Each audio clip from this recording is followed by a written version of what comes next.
The big goal of our study is simply to make the point that there are hundreds and hundreds of dams that are being proposed in the Amazon, the Mekong, and the Congo River basins. And these are critical projects for energy generation and livelihoods in those regions. So from a human standpoint, they may make a lot of sense.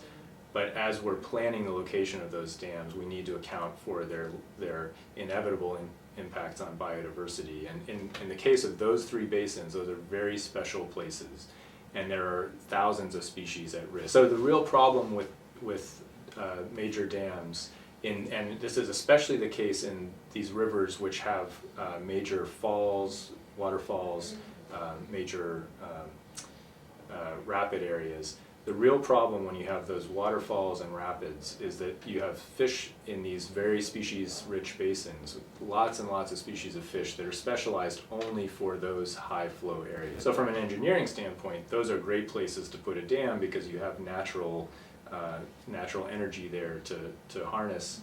But from an impact on fish diversity standpoint, there's sometimes a terrible place because you've got so many species of fish that are found only in those kinds of habitats. To be clear, we're talking about parts of the world where the connection between the people and the river is intense and very close.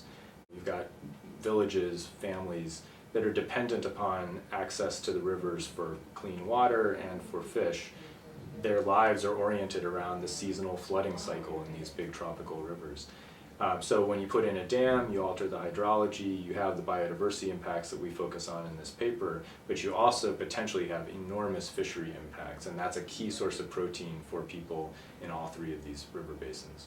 So what we're arguing for is a new approach to the way that dam sites are evaluated and selected. So the reality is that there are a lot of different places within each of these basins where you could put any particular dam. And those places differ in how many fish species are going to be impacted and how many people will be displaced and what the likely impact on migratory fisheries are. So taking that kind of information into account has always been part of the environmental impact assessment process, but it's often not taken very seriously. Part of the problem there has been a shortage of data. And a key point of this paper is the data now exist and the tools are getting better and better. Essentially, the tools now exist and are accessible for having a more integrated view as we actively plan where to put hydropower dams and where to avoid putting hydropower dams. So in the same way that now here in North America, we're mostly thinking about removing dams, and so we've gotten here at UW-Madison, we've developed sophisticated tools with our partners for figuring out where the smart money is for removing dams or for fixing road culverts to enable fish to pass during their migrations. We're asking, here we need to deal with the opposite question, which is where do we cause the least harm by putting in a new dam?